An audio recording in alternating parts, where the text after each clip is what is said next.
السلام علیکم ورحمۃ اللہ تعالی وبرکاتہ۔ الحمد للہ الحنان المنان، والصلاة والسلام علی سید الانس والجان، وعلى آلہ وصحبہ الذین عزروا دینہ ونصروا ملتہ بالجنان واللسان والسنان، خصوصاً علی سیدنا وشیخنا ومرشدنا الغوث الاعظم الجیلانی البغدادی سید الاولیاء فی کل حین وآن، اما بعد۔ اعوذ باللہ من الشیطان الرجیم، بسم اللہ الرحمن الرحیم۔ ان الذین آمنوا وعملوا الصالحات سیجعل لهم الرحمن ودا، آمنت باللہ صدق اللہ العلی العظیم۔ حصول برکت کے لیے کمال ادب و احترام کے ساتھ رسول پاک صلی اللہ تعالی علیہ وسلم کی بارگاہ اقدس میں درود شریف کا نذرانے عقیدت پیش کر لیں۔ اللہم صلی علی سیدنا و مولانا محمد معدن الجود والکرم وآلہ وصحبہ وبارک وسلم۔ اللہم صلی صلاة کاملة وسلم سلاما تاما علی سیدنا و مولانا محمد الذی تنحل به العقد وتنفرج به الكرب وتقضى به الحوائج وتنال به الرغائب وحسن الخواتيم ويستسقى الغمام بوجهه الكريم وعلى آله وصحابه في كل لمحة ونفس بعدد كل معلوم لك یا اللہ یا اللہ یا اللہ۔ برادران اہل سنت، آج کی یہ بابرکت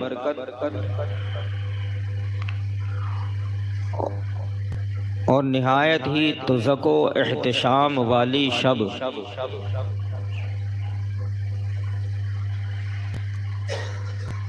جس کو اس ذات سے نسبت ہے جو قطب الاقطاب بھی ہے، فرد الافراد بھی ہے، وتد الاوتاد بھی ہے، غوث الاغواث بھی ہے، ولی الاولیاء بھی ہے، محبوب الاولیاء بھی ہے، جو قطب ربانی بھی ہے، محبوب سبحانی بھی ہے، جو پورے جہان اہل سنت کے دھڑکتے دلوں میں روحانیت کی نورانی کرن بھی ہے، یعنی پیر پیراں میر میراں شاہ جیلاں ابو محمد محی الدین غوث اعظم سیدنا شیخ عبد القادر جیلانی بغدادی نور اللہ مرقدہ ورضی اللہ تعالی عنہ کی مقدس تاریخ سے اس شب کو اتنا گہرا تعلق ہے کہ 11ویں شریف کی یہ بابرکت شب، اور اسی 11ویں کے نسبت سے صرف یہ مہینہ نہیں پہچانا جاتا کہ 11ویں کا مہینہ، بلکہ 11ویں کی نسبت سے پوری سنیت پہچانی جاتی ہے کہ سنی کون ہے؟ بولے 12ویں والے اور 11ویں والے۔ ہماری عقیدتیں 12ویں سے بھی جڑی ہے اور 12ویں کے صدقے 11ویں سے بھی جڑی ہے، تو ہماری سب کی یہ مشترکہ خوش نصیبی ہے کہ آج ہم اپنے اس بیزی شیڈیول کے اندر سے یہ وقت نکال کر یہاں مسجد میں بیٹھے ہیں، یہ محض اللہ تبارک و تعالی کی جانب سے عطا کردہ توفیق اور اس کی عنایت اور اس کے کرم ہی سے ہے، ورنہ ہر کوئی یہ سعادت نہیں پاتا بہرحال سرکار بغداد قطب البلاد پیر پیراں میر میراں، آپ کی کیا شان، کیا عظمت، کیا رفعت۔ اولیاء اللہ میں ایک طبقہ ہے جس طبقے کو وراء الورا کا طبقہ کہتے ہیں۔ ورا کا معنی مخلوق بھی ہوتا ہے، جو الف مقصورہ کے ساتھ لکھا جاتا ہے، اس کا معنی ہے دنیا اور مخلوق۔ اور ایک ورا جو الف ممدودہ کے ساتھ آتا ہے حمزہ کے ساتھ، ورا، اس کا معنی ہوتا ہے پیچھے۔ وراء الورا کا مطلب ہوگا مخلوق سے الگ، جسے مقام فردیت کی معراج کہتے ہیں۔ مقام فردیت کیا ہے، اس پر بھی کچھ عرض کر دوں کہ مقام فردیت یہ وہ منصب ہوتا ہے جسے ہر کوئی نہیں دیکھ سکتا۔ جو فرد کی منزل پر فائز ہوتا ہے، اولیاء اللہ میں سے جو فردیت کے منصب پر فائز ہوتا ہے، اسے ہر کوئی نہیں دیکھ سکتا۔ حضرت سیدنا خضر علیہ السلام ایک راہ سے گزرتے ہیں، ایک آدمی کمبل اوڑے ہوئے سویا ہے۔ آپ نے اس کے انگوٹھے کو پکڑا، ہلایا اور کہا بندے خدا اٹھ اور اللہ کی عبادت کر۔ تو چادر ہٹائے بغیر وہ اندر سے کہتا ہے کہ اے جناب خضر مجھے اپنے حال پہ چھوڑ دو۔ تو حضرت خضر علیہ السلام نے فرمایا تو فرد ہے؟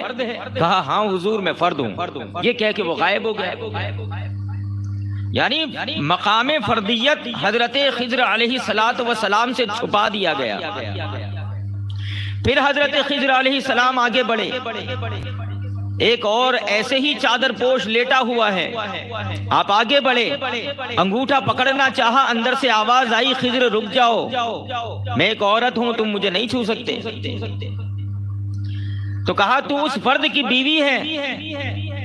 تو کہنے لگی ہاں وہ میرا شوہر ہے اور میں اس کی بیوی۔ یہ کہنے کے بعد وہ غائب ہو گئی۔ میاں بیوی دونوں مقام فردیت پر۔ فرد اولیاء اللہ کا ایک طبقہ ہے کہ اللہ تبارک و تعالی جسے چاہے وہی انہیں دیکھ سکتا ہے، ہر کوئی نہیں دیکھ سکتا۔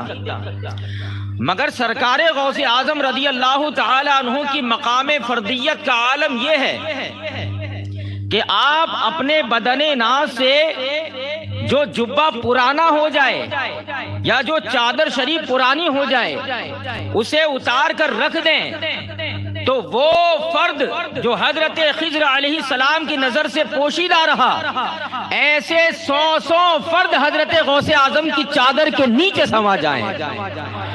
اسی کو میرے امام یوں بیان فرماتے ہیں، اس کو 100 فرد سراپا بفراغت اوڑیں، سر سے لے کر پاؤں تک آرام سے 100 فرد جس چادر کو اوڑھ لیں، اس کو 100 فرد سراپا بفراغت اوڑیں، تنگ ہو کر جو اترنے کو ہو نیما تیرا۔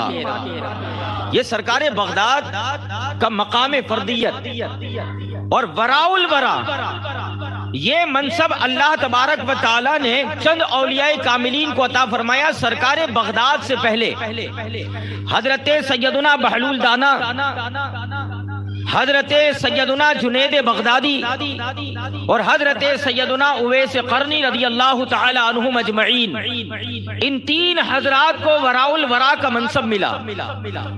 اس کے بعد وراء الورا میں سب سے اعلیٰ درجہ اللہ تبارک و تعالیٰ نے کسی کو عطا فرمایا تو وہ سرکار بغداد قطب البلاد سرکار غوث اعظم ہے۔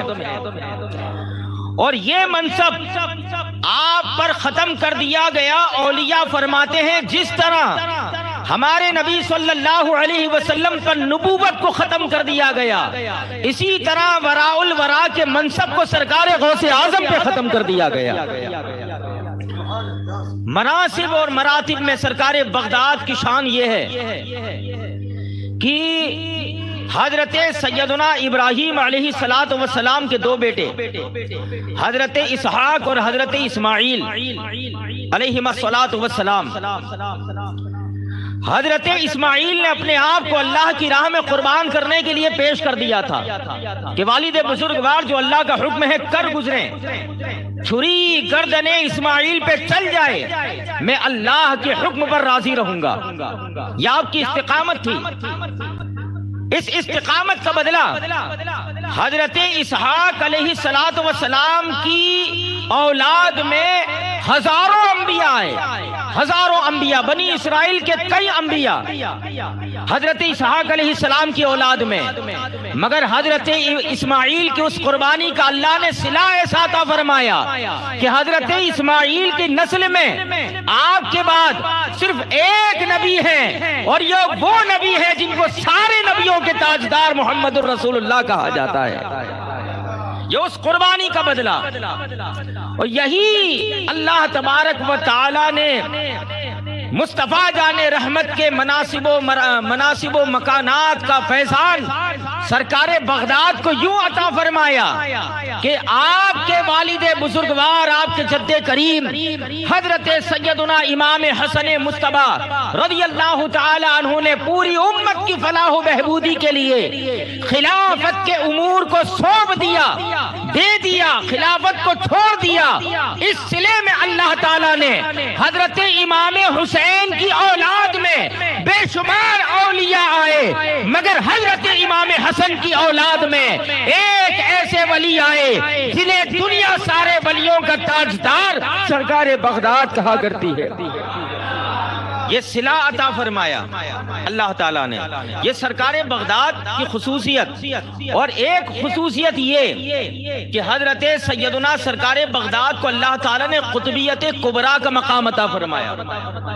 قطبیت کبریٰ یعنی مقام قطب میں سب سے بڑے بلکہ سارے قطب کے سردار، اور یہ منصب اللہ تبارک و تعالی حضرت سیدنا غوث اعظم کے بعد قرب قیامت حضرت امام حسن ہی کی اولاد سے حضرت امام مہدی کو عطا فرمائے گا۔ حضرت سیدنا امام مہدی کے ظہور تک اور ان کے بعد تک دنیا میں قطبیت کبریٰ کا جو سکہ رائج رہے گا، بلا شک و ریب وہ سرکار بغداد کا سکہ ہے۔ یہ اللہ تعالیٰ نے حضرت امام حسن کی اولاد پہ کرم فرمایا کہ سیدنا غوث اعظم رضی اللہ تعالیٰ عنہ کو اللہ تعالیٰ نے ایسا منصب جلیل، آپ خود فرماتے ہیں لِكُلِّ وَلِيٍّ لَهُ قَدَمٌ وَإِنِّي عَلَىٰ قَدَمِ النَّبِيِّ بَدْرِ الْكَمَالِ، کہ ہر ولی کے لیے ایک قدم ہے، یا ایک قدم سے مراد ہے ہر ولی اپنے سے پہلے والے کسی بڑے کی پیروی کرتا ہوا نظر آئے گا، مگر اپنے بارے میں فرماتے ہیں مگر میرا حال یہ ہے کہ میں ہر بات میں اللہ کے نبی صلی اللہ علیہ وسلم کے نشان قدم پہ چلتا ہوں۔ آپ خود فرماتے ہیں جہاں سرکار رسالت مآب صلی اللہ علیہ وسلم نے قدم رکھ کے اٹھایا، اسی نقش پا پر عبد القادر کا قدم آتا ہے۔ یعنی حضرت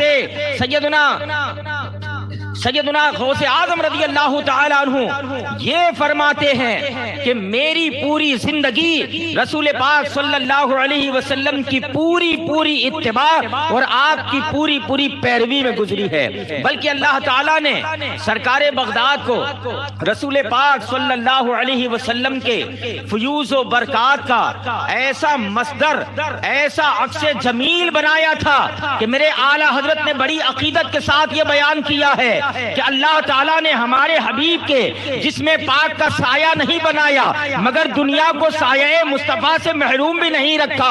اللہ تعالیٰ نے جسم اقدس کا سایہ نہ بنایا، مگر غوث اعظم کے صدقے میں، غوث اعظم کی شکل میں، غوث اعظم کی صورت میں، غوث اعظم کی شکل میں اللہ تبارک و تعالیٰ نے محمد الرسول اللہ صلی اللہ علیہ وسلم کا سایہ پاک پوری کائنات کو عطا فرمایا۔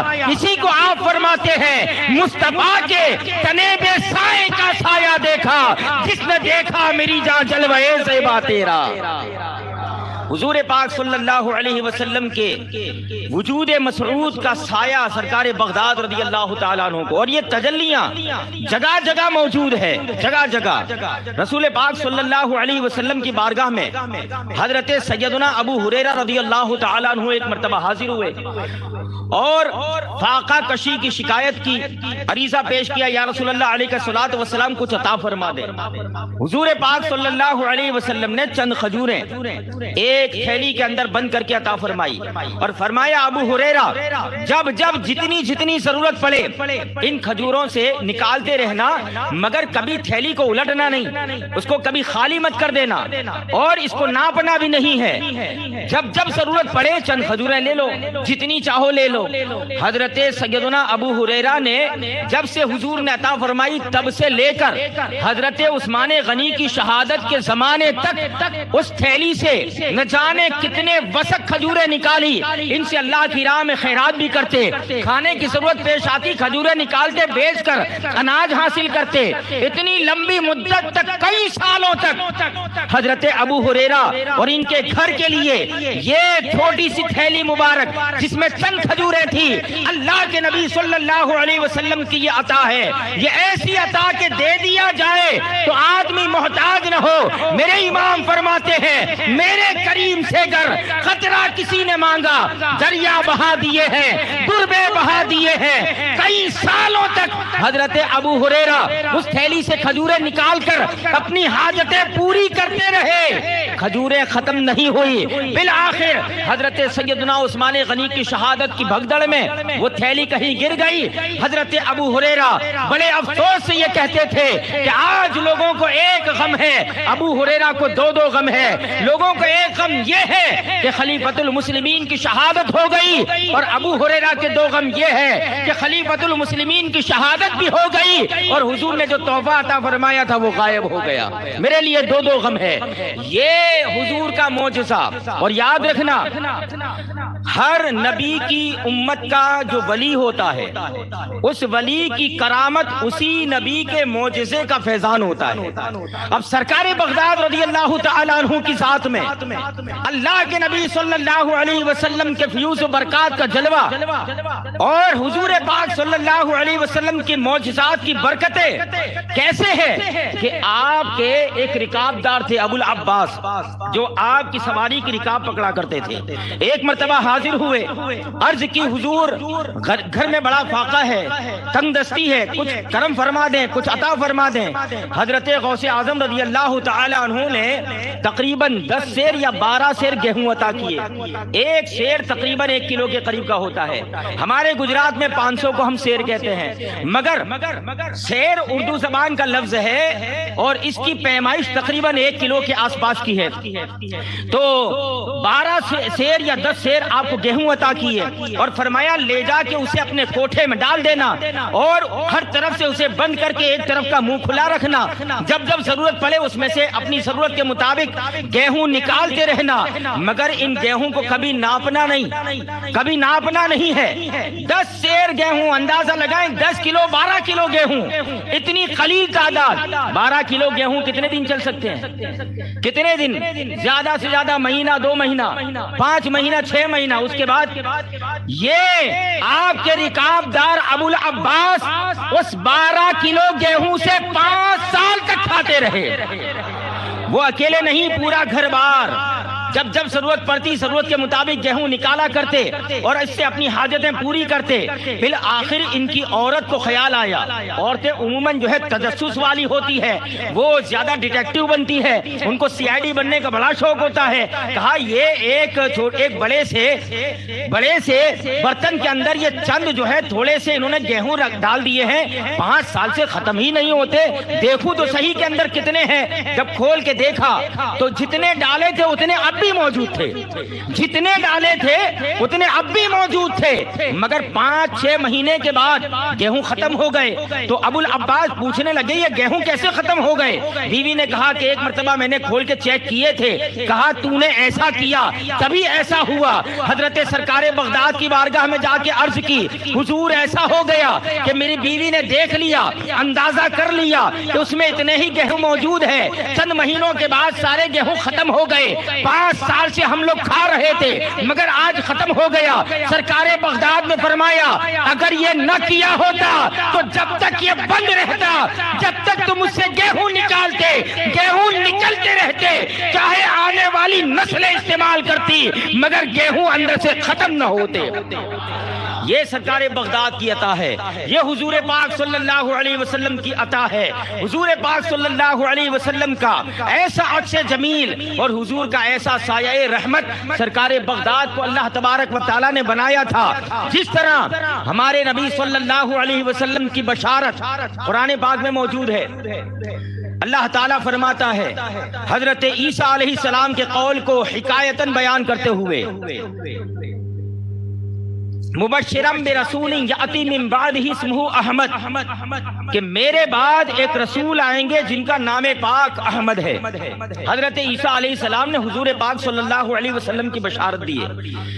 اسی طرح حضرت سیدنا عیسیٰ علیہ السلام نے سرکار بغداد کے بارے میں بھی بشارت دی ہے۔ سرکار بغداد کے بارے میں دیکھیے حضور پاک صلی اللہ علیہ وسلم کے معجزات کا کیسا فیضان سرکار بغداد پر ہے۔ مصطفیٰ کے تنے بے سائے کا سایہ دیکھا، جس نے دیکھا میری جان جلوے زیبا تیرا، اور وہ مقام کیسا مقام تھا۔ میرے اعلیٰ حضرت فرماتے ہیں صحابیت ہوئی، یعنی نبوت کے بعد سب سے اعلیٰ درجہ صحابیت کا ہے، صحابیت ہوئی، پھر تابعیت، پھر اس کے بعد تابعین کا درجہ ہے۔ بس آگے قادری منزل ہے یا غوث، بس آگے قادری مقام ہے یا غوث، اور پھر فرماتے ہیں ہزاروں تابعی سے تو فسوہاں، یہ طبقہ مجملاً فاضل ہے یا غوث۔ تابعین کی جماعت مجموعی طور سے افضل ہے، ورنہ بہت سے تابعین، ہزاروں تابعین ایسے ملیں گے کہ ایک ایک کر کے اگر سرکار بغداد کے مقام کے مقابلے میں لائیں تو ہزاروں تابعین سے سرکار بغداد کا منصب اونچا نظر آئے گا۔ یہ مقام ہے سرکار بغداد کا۔ بہرحال حضرت سیدنا عیسیٰ علیہ السلام نے سرکار بغداد کے تعلق سے یوں بیان فرمایا کہ ایک سنان نام کا عیسائی پادری تھا جو یمن میں رہتا تھا۔ اس کے دل میں اسلام کی حقانیت رچ بس گئی۔ اس نے سوچا کہ میں اسلام قبول کروں گا، لیکن میں اپنے علاقے کے سب سے افضل آدمی کے ہاتھ پر ہاتھ دے کر اسلام قبول کروں گا۔ یہ اس کے دل میں خیال آیا۔ جب سویا حضرت سیدنا عیسیٰ علیہ السلام خواب میں تشریف لائے اور فرمایا کہ سنان تمہیں یہ شخص یمن میں نہ ملے گا، بغداد جاؤ۔ بغداد میں وہ ہے جو صرف یمن میں افضل نہیں، صرف بغداد میں افضل نہیں، صرف عراق میں افضل نہیں، بلکہ موجودہ دور کے اندر جتنے انسان زمین پر زندہ ہیں ان سب میں سب سے افضل ہے، وہ کوئی اور نہیں، حضرت سرکار بغداد کے بارے میں بشارت عطا فرمائی۔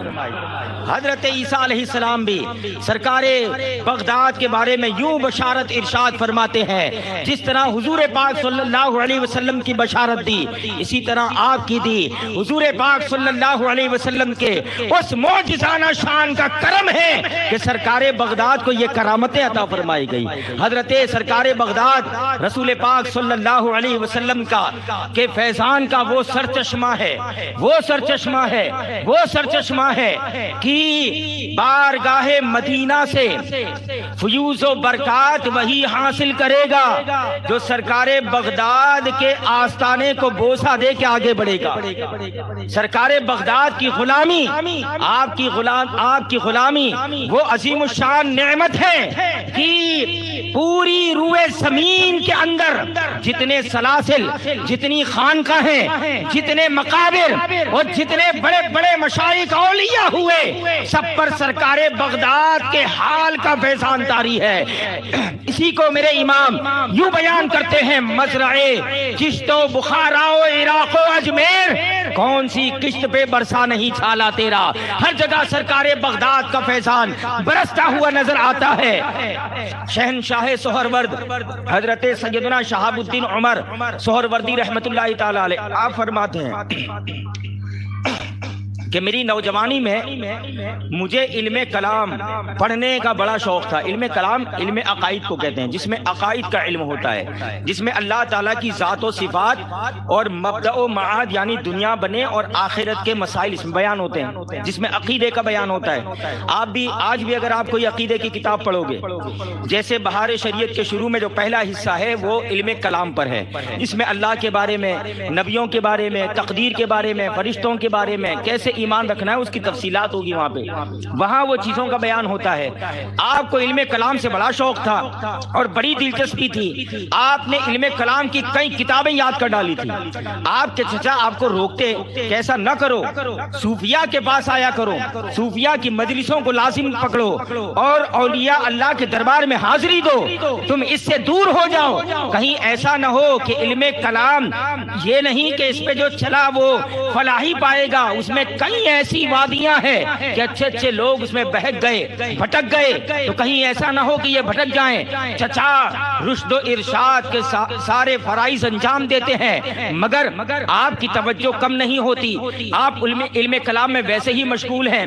چنانچہ ایک مرتبہ آپ کے چچا ان کو لے کر بغداد میں سرکار بغداد غوث اعظم رضی اللہ تعالیٰ عنہ کے دربار میں حاضر ہوئے، اور اس وقت آپ نے کہا کہ حضور میرے اس بھتیجے پہ توجہ فرمائے، میرے اس بھتیجے پہ کرم فرمائے، میرے اس بھتیجے کی طرف آپ ایسی نگاہ ڈالیں کہ یہ علم کلام کے مسائل میں بڑا مشغول ہو چکا ہے، میں منع کرتا ہوں، مگر وہ پیچھے آنے کا نام نہیں لیتا۔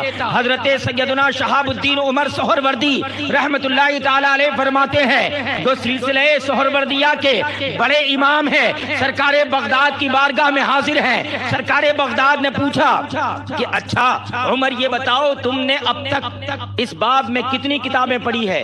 آپ نے بتایا میں نے فلاں فلاں کتاب پڑھی ہے اور اسے یاد کیا ہے۔ سرکار غوث اعظم رضی اللہ تعالیٰ عنہ نے ان کے سینے پہ ہاتھ رکھا۔ حضرت سیدنا شہاب الدین عمر سہروردی فرماتے ہیں ادھر آپ نے ہاتھ پھیرا، میرے دل سے ذہن سے علم کلام کے سارے مسائل مٹ گئے، پورا دل و دماغ ایک دم صاف ہو گیا، اور ایسی نظر عنایت فرمائی کہ جو دل کبھی علم کلام منطق و فلسفے کے مسئلے میں جھگڑا کرتا تھا، آپ کے دستے پاک کے فیضان سے میرے دل میں اللہ نے علم لدنی عطا فرما دیا، علم لدنی کی معراج مجھے عطا کر دی۔ اس کے بعد حضرت سیدنا شہاب الدین عمر سہروردی کی پوری دنیا بدل گئی، اور لوگوں نے دیکھا کہ آپ کی روحانیت ایسے چمکی کہ دنیا کے 4 بڑے سلسلوں میں سے ایک سلسلہ سہروردیہ ہے، اس کے سارے مشائخ حضرت شہاب الدین عمر سہروردی کی خیرات پاتے ہیں۔ یہ سرکار بغداد کی بارگاہ میں حضرت سیدنا شہاب الدین عمر سہروردی کا یوں فیضان حاصل کرنا، یہ سرکار بغداد رضی اللہ تعالیٰ عنہ کی فضیلت، تمام سلاسل پر آپ کا فیضان برستا ہے، ہر جگہ نہریں چل رہی ہے، مگر وہ نہریں جس دریائے کرم سے جاری ہوتی ہے اس دریا کو قادری دریا کہا جاتا ہے، سرکار بغداد کا دریا کہا جاتا ہے۔ نہیں دیکھا کہ جب آپ نے فرمایا قدمی ہادہی علی رکبتی کل ولی اللہ، جب آپ نے یہ فرمایا تھا کہ میرا یہ قدم سارے ولیوں کی گردنوں پر ہے، حضرت سیدنا غریب نواز رضی اللہ تعالیٰ عنہ اس وقت خراسان کی وادی میں تھے، آپ نے اسی وقت گردن جھکا دی اور فرمایا کہ اے محی الدین آپ کا قدم میری گردن پہ بھی ہے، میری آنکھوں پر بھی ہے، اور انہی بزرگوں سے فیض یافتہ سرکار مفتی اعظم اسے یوں بیان کرتے ہیں، یہ دل، یہ جگر، یہ آنکھیں، یہ سر ہے، جہاں چاہو رکھو قدم غوث اعظم۔ یہ سرکار بغداد، یہ اس قدم کی تشریح میں القلائد الجواہر جو سیدنا غوث اعظم رضی اللہ تعالیٰ عنہ کی سیرت پر لکھی جانے والی پہلی کتابوں میں سے ایک ہے، بڑی معتبر کتاب ہے، آپ کے خلفاء میں سے کسی خلیفہ نے اسے لکھا ہے، اس میں اس قدم کی توضیح فرمائی ہے کہ قدم سے مراد یہاں تمام اولیاء اللہ پر حضور غوث اعظم رضی اللہ تعالیٰ عنہ کا فیضان مراد ہے، کہ آپ کے بعد جتنے اولیاء قیامت تک آئیں گے سب کے سب سرکار بغداد کے فیوز و برکات سے مالا مال ہوں گے، سب پر قادری فیضان برسے گا۔ سلسلہ قادری اور سیدنا سرکار غوث اعظم رضی اللہ تعالیٰ عنہ تمام سلاسل میں سب سے افضل و اعلیٰ اور تمام مشائخ میں سب سے افضل و اعلیٰ یہ سرکار بغداد کی شان ہے اور آپ کے سلسلہ قادریہ کی شان ہے، اور سلسلہ قادریہ سے محبت اور سرکار بغداد سے محبت یہ ایمان کا وہ تعویذ ہے کہ اگر اس میں کمی آ جائے تو آدمی بے ایمان بھی مرتا ہے۔ اسی کو میرے امام یوں بیان فرماتے ہیں کہ باز اشہب کی غلامی سے یہ آنکھیں پھرنی، دیکھ اڑ جائے گا ایمان کا طوطا تیرا، دیکھ اڑ جائے گا ایمان کا طوطا تیرا۔ اگر ایمان کا تحفظ چاہتے ہو سرکار بغداد کے فیوز و برکات سے اللہ کے نبی کی بارگاہ میں استغاثہ کریں اور حضور کے وسیلے سے اللہ کے دربار میں عرض کریں، سرکار بغداد کے کرم سے آپ کی عرضی مدینہ میں بھی قبول ہوگی، بارگاہ پروردگار میں بھی مقبول ہوگی۔ یہ سرکار بغداد کی شان ہے، یہ سرکار بغداد کی عظمت ہے۔ اللہ تعالیٰ نے رسول پاک صلی اللہ علیہ وسلم کے فیوز و برکات اور آپ کے معجزات کا مظہر بنایا تھا۔ سرکار رسالت مآب صلی اللہ علیہ وسلم کی خصوصی عنایت ہے سرکار بغداد پر تھی۔ ایک مرتبہ حضور پاک صلی اللہ علیہ وسلم کسی سفر میں تھے، ایک ندی کے کنارے ایک عورت اپنا بچہ لے کر آئی جسے جنون تھا، پاگل پن تھا، دورے پڑتے تھے۔ حضور کی بارگاہ میں لے کر حاضر ہوئی، کہا کہ یا رسول اللہ یہ میرا بچہ ایسا ہے اور پاگل پن کیا کرتا ہے اور عجیب دورے پڑتے ہیں اسے، تو آپ کچھ کرم فرما دیں۔ حضور اکرم صلی اللہ علیہ وسلم نے اس بچے کی حلقوم کو پکڑا اور کہا کہ اخرج، جو بھی اندر چیز ہے وہ نکل جا، کیونکہ میں اللہ کا نبی محمد الرسول اللہ صلی اللہ تعالی علیہ وسلم ہوں۔ جب حضور نے اپنا نام اقدس پیش کیا تو اس بچے نے قے کی، اور ایک راوی فرماتے ہیں کتے کے پلے کی طرح کوئی جانور باہر نکل کے رینگنے لگا، وہ چلتا بھی تھا، رینگ رہا تھا۔ پھر جب حضور وہاں سے تشریف لے گئے، جب واپس آئے پھر اس عورت کو پوچھا ابھی تیرے بچے کو کیسا ہے؟ کہا جب سے آپ نے کرم فرمایا تب سے اب تک صحیح سلامت ہے، نہ دورہ پڑا نہ پاگل پن آیا، بلکہ بالکل تندرست صحیح سلامت اور عقل سلامت ہے، اور سارے کام کاج بالکل تمیز سے کر رہا ہے۔ یہ حضور کے نام پاک کی برکت۔ آپ نے فرمایا، نام ارشاد فرمایا، وہ بلا نکل گئی۔ اس معجزے کا فیضان سرکار بغداد کو یوں عطا ہوا کہ آپ کے دور میں ایک آدمی خراسان سے آیا تھا اور آ کے عرض کرنے لگا حضور میری بیوی پر ایک جن سوار ہوتا ہے اور ایسے دورے پڑتے ہیں کہ تھوڑے تھوڑے وقفے میں بار بار سوار ہوتا ہے، میری زندگی دوبر ہو گئی، میں پریشان ہو چکا ہوں، آپ کو کرم فرما دیں، آپ دعا کر دیں تو کرم ہو جائے گا۔ آپ نے کہا جب تو گھر جائے تو پہلے یہ سن کہ یہ سرادیب کے جنگل کا ایک جن ہے، اس کا نام خانس ہے۔ سرکار بغداد اس جن کا نام بھی بتاتے ہیں، کہاں کا ہے وہ لوکیشن بھی بیان فرماتے ہیں، اور کیوں نہ فرمائیں کہ آپ کی نگاہ کا عالم یہ ہے، نظر تو الى بلاد اللہ جمع کخردلۃ علی حکم اتصالی، کہ میں پورے عالم کو ایسے دیکھتا ہوں جیسے ہتھیلی میں رائی کو دیکھ رہا ہوں، اور یہ کرم اللہ کی طرف سے ایک دو وقت کے لیے نہیں بلکہ اتصال کے ساتھ ہے کہ ہر وقت میں کائنات کو کیسے دیکھتا ہوں جیسے ہتھیلی میں رائی کے دانے کو دیکھا کرتا ہوں۔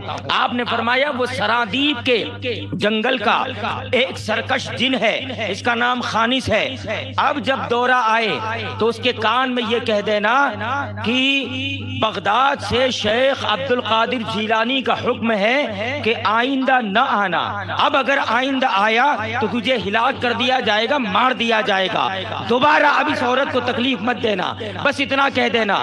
وہ شخص چلا گیا، 10 سال کے بعد آیا تو لوگوں کو پھر یاد آیا وہ واقعہ کہ ایسا کچھ ہوا تھا، اس نے دعا کے لیے کہا تو لوگوں نے پوچھا کہ تم نے وہ دعا کرائی تھی اس کا کیا ہوا؟ تو کہنے لگے کہ میں نے میں جب گھر پہنچا اور میری بیوی کو دورہ ہوا، میں نے جیسا سرکار بغداد نے فرمایا تھا اس کے کان میں نے ویسا کہہ دیا۔ اس کے بعد سے اب تک 10 سال ہو گئے، وہ جن پلٹ کے دوبارہ نہیں آیا، وہ جن پلٹ کے دوبارہ نہیں آیا۔ اس سے کیا پتا چلا؟ سرکار بغداد کا نام وہ مقدس نام ہے جس سے شیاطین بھی کعبہ کرتے ہیں۔ اسی کو اعلیٰ حضرت فرماتے ہیں، دل پہ ہو کندہ تیرا نام کہ وہ دزد رجیم، الٹے ہی پاؤں پھرے دیکھ کے تغرا تیرا، الٹے ہی پاؤں پھرے دیکھ کے تغرا تیرا۔ جب سرکار بغداد کا نام اتنی تاثیر رکھتا ہے تو ذرا سوچو سرکار بغداد کے وجود مسعود کا عالم کیا ہوگا، آپ کی ذات بابرکت کا عالم کیا ہوگا۔ اہل سیر بیان کرتے ہیں 40 سال آپ بغداد میں رہے، جب تک آپ بغداد میں ظاہری حیات کے ساتھ تشریف فرما رہے، بغداد میں پورے بغداد میں کبھی کسی پہ جن نہیں آیا۔ 40 سال تک لوگ جن اور آصف سے محفوظ رہے۔ جب آپ نے ظاہری حیات سے پردہ فرما لیا، اس کے بعد لوگوں پہ آصف کا اثر ہونے لگا۔ اس سے کیا سمجھ میں آیا؟ سرکار بغداد کی حکومت کا سکہ اللہ نے ایسے رائج فرما دیا تھا کہ آپ کی عظمت کا خطبہ صرف انسان نہیں بلکہ نظر نہ آنے والی مخلوق جن بھی آپ کا احترام کیا کرتی تھی۔ یہ سرکار بغداد رضی اللہ تعالیٰ عنہ کی شان۔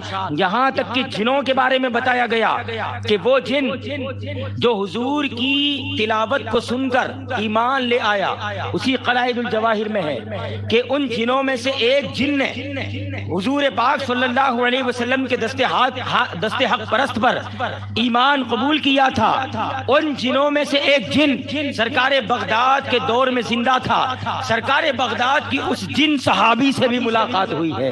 یہ سرکار بغداد کی عظمت ہے، یہ سرکار بغداد کی شان ہے۔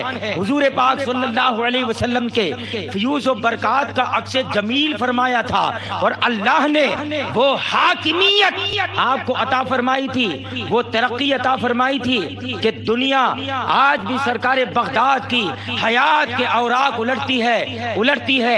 ایسا نہیں کہ وہ سارے حالات صرف اسی زمانے تک کے تھے، آج بھی لوگ سرکار بغداد کے فیوز و برکات کا صدقہ کھا رہے ہیں۔ دنیا آج بھی آپ کے فیوز و برکات سے مستفیض ہو رہی ہے۔ دل سے اگر سرکار بغداد کی بارگاہ میں التجا کی جائے، انشاءاللہ تبارک و تعالی بڑی بڑی مشکلیں پل بھر میں حل ہوتی نظر آتی ہیں۔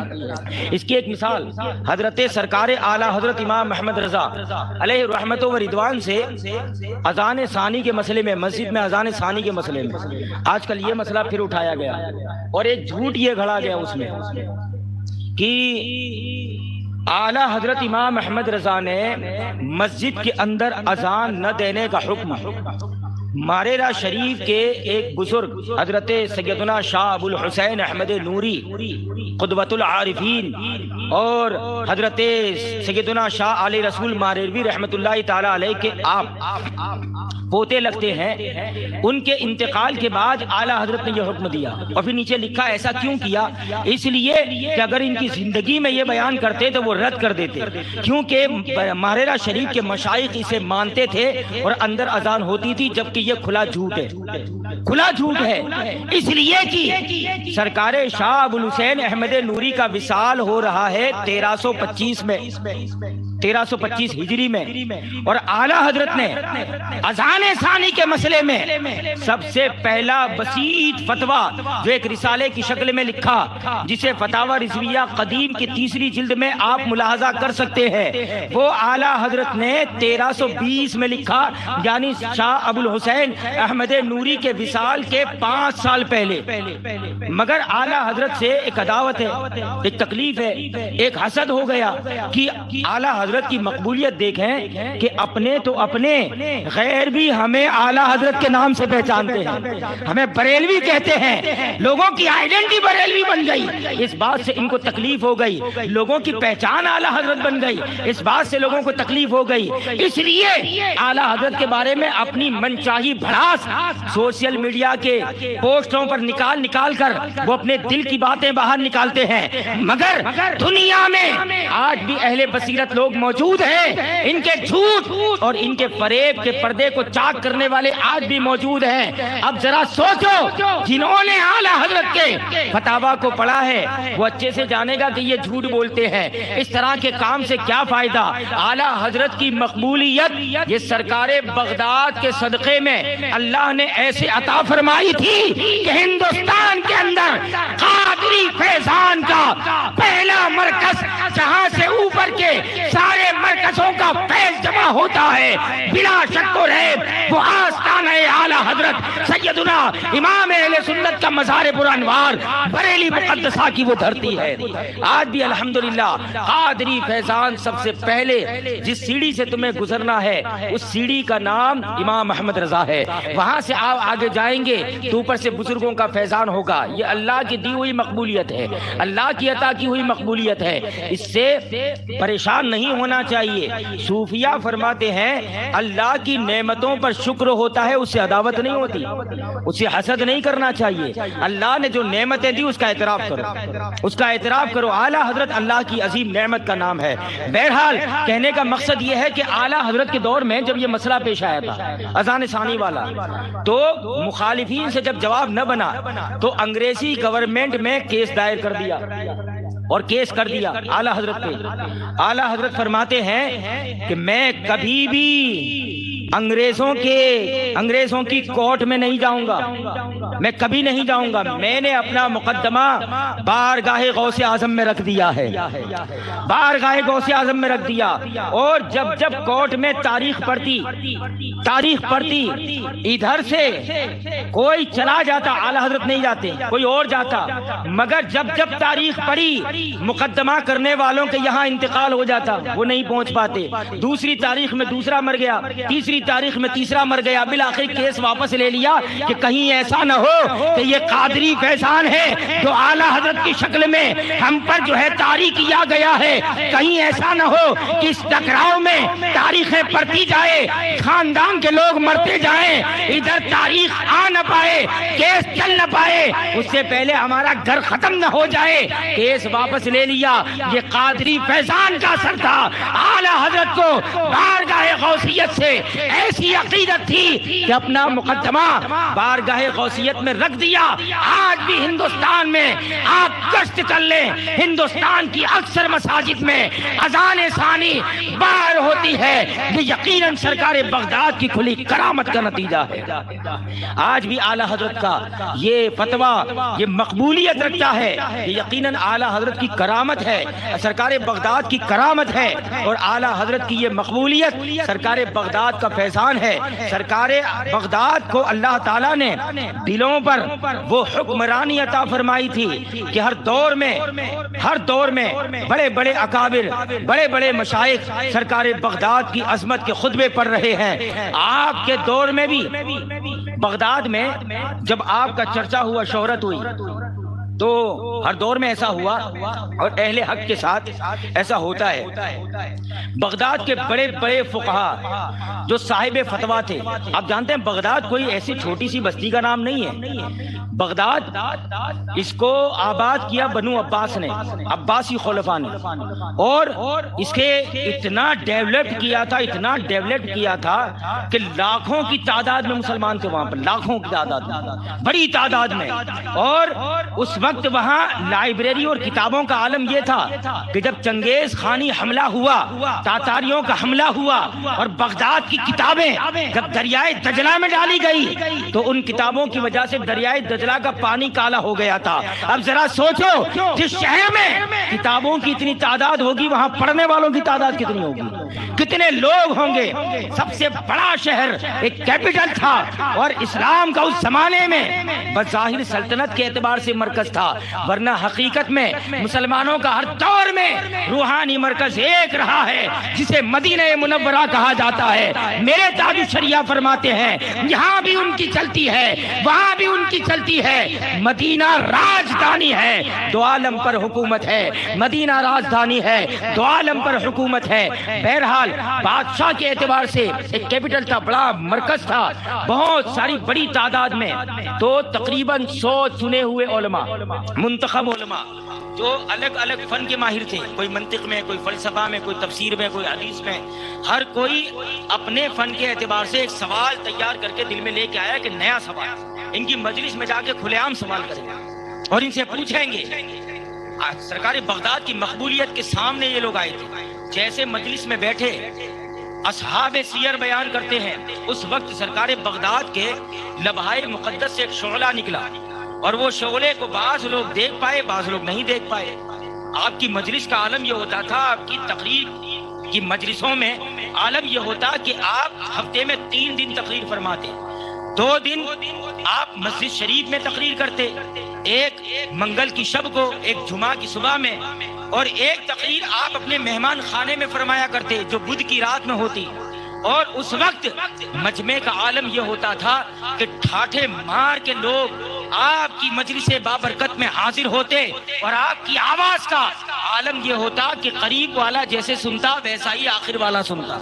یہ آواز کی کرامت تھی، اور اسی تقریر و خطابت کے جب منصب جلیل پر فائز ہوتے، کبھی آپ پر وجدانی کیفیت طاری ہوتی تو ہوا میں آپ اپنے تخت کے ساتھ اڑتے، واپس اپنی جگہ پہ آ کے بیٹھ جاتے۔ یہ سارے حالات کو دیکھ کر بڑے بڑے لوگ اس وقت برداشت نہ کر پاتے، اور آپ کے مجمع سے جب اٹھتے تو جانے والے چلے جاتے، مگر وہاں کوئی نہ کوئی انتقال کر جاتا۔ حضرت سرکار بغداد کی بات لوگوں کے دلوں پر ایسے نوک کرتی تھی کہ لوگ آپ کی باتوں کو سن کر اتنی گریہ و زاری طاری ہو جاتی کہ رو رو کر اپنی جان جہاں آفری کے حوالے کر دیتے۔ بڑا شاندار مجمع، سرکار بغداد کی مقبولیت۔ 100 لوگ آئے الگ الگ سوال لے کر، ایک شعلہ نکلا ان کے سینوں پہ جا کے لگا، اور تھوڑی دیر کے بعد مجمع میں کوہرام۔ لوگ دیکھ رہے ہیں مدینہ کے بڑے بڑے فقہا، بڑے بڑے عالم، بڑے بڑے لوگ یہ پاگلوں کی طرح اپنی پگڑیاں اور امامیں اتار اتار کے پھینک رہے ہیں، اپنے کپڑوں کو پھاڑ رہے ہیں، اور سرکار بغداد کے تخت کے پاس چلے گئے اور آپ کے قدموں میں سر رکھ رکھ کے رونے لگے۔ لوگ یہ منظر دیکھ کے پریشان ہے، کیا ماجرا ہے؟ سرکار بغداد تخت سے نیچے آئے، کیونکہ آپ اس ذات والا صفات کے نواسے ہیں جسے دنیا رحمت للعالمین کہا کرتی ہے۔ سرکار رحمت للعالمین، سرکار مدینہ کے یہ لختے جگر ہیں، جگر گوشہ ہیں، آپ کے پروردہ ہیں۔ آپ کے دل میں بھی رحم آ گیا، آپ تخت سے نیچے اترے، ہر ایک کو سینے سے لگاتے گئے اور کہتے گئے تیرا سوال یہ تھا، اس کا جواب یہ۔ ہر ایک کو سینے سے لگاتے اور فرماتے تیرا سوال یہ تھا، تیرا جواب یہ۔ حالانکہ کسی نے اپنا سوال بیان نہیں کیا تھا۔ لوگوں نے پوچھا کہ تمہاری یہ حالت کیسے ہوئی؟ کہا جب شیخ نے جلال کی ہم پر توجہ ڈالی، شعلہ ہمارے سینے سے لگا، ہمارے دلوں میں جتنے علم تھے سب سلب ہو گئے، اور ہماری حیثیت ایک بچے کی ہو گئی جسے ایک حرف بھی نہیں آتا۔ ہمارے دل میں علم کا ایک لفظ بھی باقی نہ رہا، پورے خالی ہو گئے، پورا ہمارا علم سلب کر لیا گیا۔ اس پر ہم جو ہے پریشان ہو گئے۔ آپ کے قدموں میں جا کے معافی مانگی، آپ نے سینے سے لگایا تو جو علم چلا گیا تھا وہ تو عطا ہوا، اس کے علاوہ اور بھی فیضان اس دربار سے ہمیں عطا کیا گیا۔ اور جو سوال ہم نے ان کے لیے منتخب کیا تھا ہم نے پوچھا بھی نہیں، بغیر پوچھے سوال خود فرمایا اور خود ایسا جواب دیا جو جواب ہمارے دل و دماغ میں بھی نہیں تھا۔ وہ سرکار بغداد کے علم و فضل کا عالم تھا کہ آپ صرف زبانی عالم نہ تھے بلکہ آپ روحانی ایسے عالم تھے کہ آپ کی نگاہیں لوگوں کے دلوں کو دیکھا کرتی تھی، لوگوں کے دلوں کے حالات کو دیکھ کر آپ کی زبان فیض ترجمان کھلتی، ایسے کھلتی کہ لوگوں کے لیے ہدایت کا سامان بن جاتا۔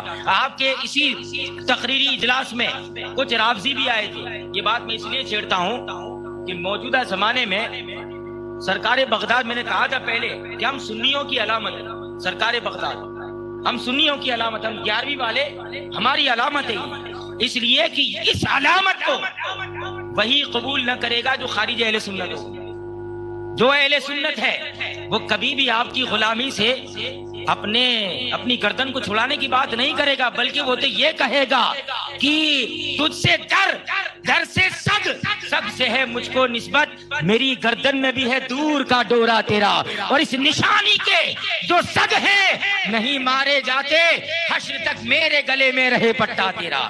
وہ تو عقیدت کے ساتھ یہ کہے گا۔ یہ رافضی شیعہ سرکار بغداد کا نام کبھی نہیں لیں گے، کبھی نہیں لیں گے، حالانکہ آپ حسنی حسینی سید، باپ کی طرف سے حسنی اور والدہ کی طرف سے آپ حسینی سید ہیں، نجیب الطرفین ہیں، مگر نہیں مانیں گے۔ کیوں؟ اس لیے کہ سرکار بغداد کی کتابوں کا مطالعہ کریں، آپ رافضیوں کا ایسا رد بلیغ فرماتے کہ رافضیت اس زمانے میں چیخ اٹھی تھی۔ اسی لیے امتحان کے لیے دربار میں 2 بڑے کدو لے کر آئے تھے جن کے منہ بند تھے، بڑے بڑے کدو میں کچھ لے کے آئے تھے، وزندار تھے، اور آ کے کہا شیخ عبد القادر آپ بتاؤ کہ ان 2 کدو کے اندر کیا کیا چیزیں ہیں؟ تو آپ نے فرمایا جو اس طرف ہے داہنی جانب اس میں ایک مصیبت زدہ بچہ ہے، اور اپنے بیٹے حضرت عبد الرزاق رضی اللہ تعالیٰ عنہ سے فرمایا فرزند آگے جاؤ، اس کا منہ کھولو۔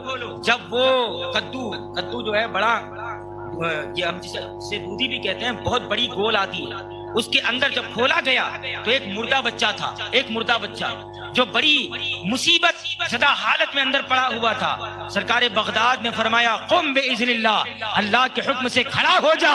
سرکار بغداد کی زبان سے یہ جملے نکلے، وہ بچہ کھڑا ہو گیا اور زمین پر آ کے چل کے حرکت کرنے لگا اور ادھر ادھر جانے لگا۔ سرکار بغداد نے اس کے لیے دعا فرمائی، پھر فرمایا اچھا بتاؤ دوسرے میں کیا ہے؟ آپ نے کہا اس میں ایک صحیح سلامت تندرست بچہ ہے۔ جب کھولا گیا تو اس میں اسی طرح تندرست بچہ نکلا۔ جب وہ چلنے لگا حضرت سرکار بغداد نے اس کی پیشانی کو پکڑ کے کہا بیٹھ جا، وہ بیٹھ گیا۔ اس منظر کو دیکھ کر آنے والے جتنے رافضی تھے سرکار بغداد کی عظمت پر سوال کے لیے آئے تھے، مگر حال یہ ہوا کہ جو امتحان لینے کے لیے آیا تھا غلامی کا بچہ اپنی گردن میں ڈال کر مذہب اہل سنت کو قبول کر کے ہمیشہ کے لیے سرکار غوث اعظم کی غلامی کو اختیار کر لیا۔ یہ اس طرح سرکار بغداد کی تعلیمات تھی۔ ہر دور میں ان سے انتقام کے لیے اس طرح کے لوگ آئے۔ اللہ نے وہ عظمتیں، وہ رفعتیں، وہ شان سرکار بغداد کو عطا فرمائی تھی کہ لوگوں کے دلوں پر آپ کی حکمرانی کا سکہ اللہ تعالیٰ نے ایسے رائج فرما دیا کہ رہتی دنیا تک لوگ سرکار بغداد کی عظمتوں کا خطبہ پڑھیں گے اور آپ کے فیوز و برکات سے مالا مال ہوں گے، مستنیر ہوں گے، مستفیض ہوں گے۔ اور ایک بات یہ بھی، یہ رافضیوں کے رد کی بات تھی، ایک طبقہ اور ہے غیر مقلدین کا، وہ سرکار غوث اعظم کا نام لیتے ہیں، وہ عقیدت میں نہیں لیتے۔ یہ ان کی پالیسی ہے کہ حضور سرکار بغداد رضی اللہ تعالیٰ عنہ کی ایک کتاب ہے غنیۃ الطالبین، اس میں آپ نے حنفیوں کا رد کیا ہے۔ وہ کہا تم حنفی ہو، حضور غوث اعظم کو مانتے ہو، مگر حضور غوث اعظم تو حنفیوں کا رد کر رہے ہیں، حنفیوں کا ایک الگ فرقہ کہہ رہے ہیں۔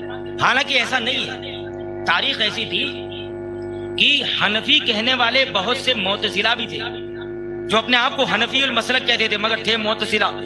جیسے ابھی دیکھ لیں کہ یہ دیوبندی اپنے آپ کو حنفی کہتے ہیں مگر دیوبندی ہے۔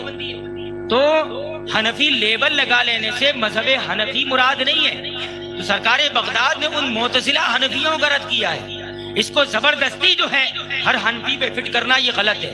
اور سرکار بغداد مذہب حنفی کے تعلق سے کیا ارشاد فرماتے ہیں کہ ایک بزرگ آپ کے زمانے میں تھے جن کا نام محمد احمد بن اظہر، یہ فرماتے ہیں کہ میرے دل میں ایک خواہش آئی کہ رجال الغیب، یہ اولیاء کا ایک طبقہ ہے، وہ بھی غائب رہتا ہے، اللہ کے حکم سے وہ مشرق و مغرب میں رہتے ہیں اور انہی کے صدقے اللہ بارشیں نازل کرتا ہے، انہی کے صدقے میں روزی دیتا ہے۔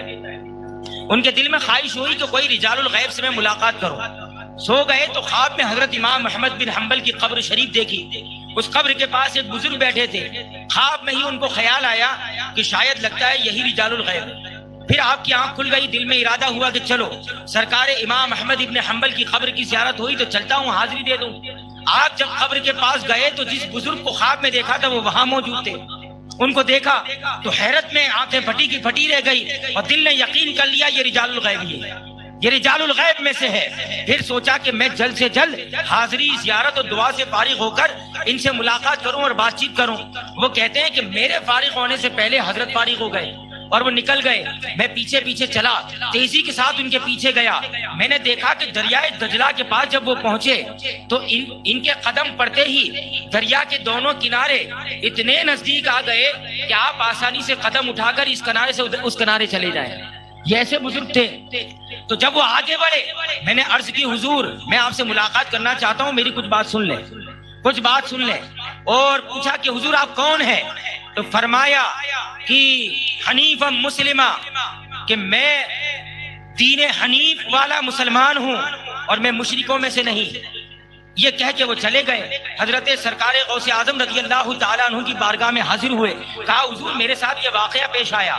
سرکار بغداد نے فرمایا آج مشرق و مغرب کے اندر حنفی مذہب کو ماننے والے لوگوں میں یہ ایک واحد آدمی ہے جو رجال الغیب ولیوں میں شامل ہے۔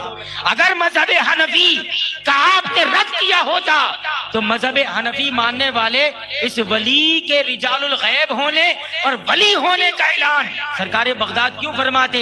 اس سے پتا چلا سرکار بغداد نے ہر حنفی کا رد نہیں کیا۔ وہ معتزلی نظریات کے حامل تھے مگر اپنے آپ کو وہ حنفی کہا کرتے تھے، سرکار بغداد نے ان کا رد کیا ہے۔ زبردستی اہل سنت حنفی پر الزام تراشی نہ کریں۔ مذہب حنفی وہ مقدس مذہب ہے جس مذہب کی پیروی اور جس مذہب کی تقلید ہندوستان کے شہنشاہ حضرت خواجہ اجمیری نے بھی فرمائی ہے۔ حضرت خواجہ حنفی ہیں، حضرت نظام الدین اولیاء حنفی ہیں، حضرت امیر خسرو حنفی ہیں، خواجگان چشت اہل بہشت میں حضرت مخدوم پاک سراج الدین اخی، شیخ علاء الحق پنڈوی رحمت اللہ تعالی علیہ، سارے اولیاء اکثر جو ہے حنفی المسلک گزرے ہیں، اکثر حنفی ہیں۔ الحمدللہ یہ حنفی مذہب کی حقانیت کہ سرکار بغداد نے فرمایا کہ حنفی مذہب کو ماننے والوں میں یہ ایک مرد ہے جو رجال الغیب میں سے ہے، اللہ نے اسے یہ عظمت عطا فرمائی ہے۔ چنانچہ ان کی جو خواہش تھی وہ پوری ہوئی، انہوں نے رجال الغیب سے ملاقات کی۔ اللہ تبارک و تعالی ہمیں اور آپ کو سرکار بغداد کی سچی پکی ایسی محبت عطا فرمائے کہ قیامت کے دن اللہ تعالی حضور غوث اعظم کے جھنڈے تلے ان کے غلاموں میں، ان کے ماننے والوں میں، ان کے مریدوں میں رسول پاک صلی اللہ علیہ وسلم کا سچا امتی با ایمان امتی بنا کر ہمارا حشر فرمائے۔ حشر میں کے میدان میں بھی وہی جلوے نظر آئیں گے۔ ایک صاحب کشف فرماتے ہیں کہ میں نے خواب دیکھا میدان محشر قائم ہے، کوئی نبی اپنے ساتھ ایک آدمی، دو آدمی، چند آدمی کو لے کے آ رہا ہے، کسی کے ساتھ ایک جماعت ہے، کسی کے ساتھ ایک دو صف ہے، مگر میں نے تھوڑی دیر کے بعد دیکھا اتنے لوگ آئے، اتنی صفیں آئی کہ افق بھر گیا، پورا افق بھر گیا۔ میں نے پوچھا یہ کون ہے؟ تو کہنے لگے یہ اللہ کے آخری نبی محمد الرسول اللہ صلی اللہ علیہ وسلم کی امت ہے جو ساری امتوں میں سب سے زیادہ ان کی آمد ہی ہوگی، افق چھپ جائے گا، سارا ایک کنارہ چھپ جائے گا، ایک سیلاب کی طرح امت آئے گی۔ کہتے ہیں پھر تھوڑی دیر کے بعد دیکھا اس امت میں نے ایک جھنڈا دیکھا، اس کے تحت میں نے اتنے لوگ دیکھے، اتنے لوگ کسی شیخ اور کسی بزرگ کے پیچھے نہ دیکھے جتنے زیادہ میں نے ایک بزرگ کے پیچھے دیکھے۔ میں نے پوچھا یہ کون ہے؟ تو کہنے لگے اسی نبی کے امتی، اسی نبی کی امت کے ولی اور ولیوں کے سردار غوث اعظم ہے، اور اتنا بڑا ٹولہ جو ان کے پیچھے نظر آتا ہے یہ ان کے مریدوں کی تعداد ہے۔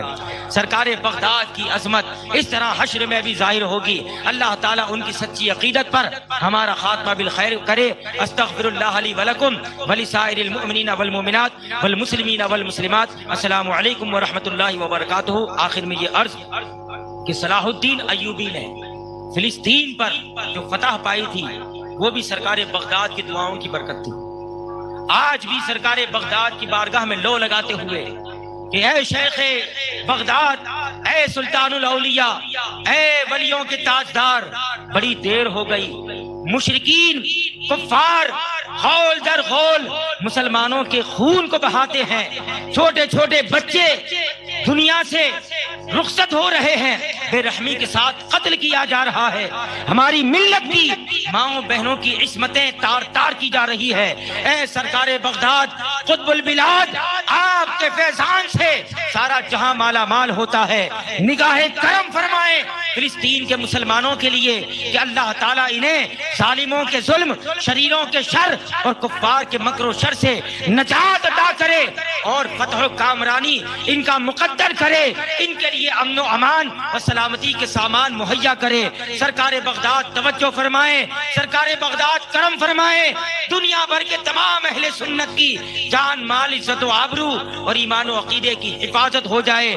کرم فرمائیں، طلب کا منہ تو کس قابل ہے یا غوث، تیرا کرم کامل ہے یا غوث، تیرا کرم کامل ہے یا غوث۔ سرکار بغداد کرم فرما دے اور آج کی اس ہماری مجلس کو قبول کر لیں اور مسلمانان فلسطین اور مسلمانان دنیا کی دستگیری فرمائیں۔ اے دستگیر بے کساں کرم فرما دیں، کرم فرما دیں، کرم فرما دیں۔ وصلی اللہ تعالی علی خیر خلقہ ونور عرشہ وآلہ وصحبہ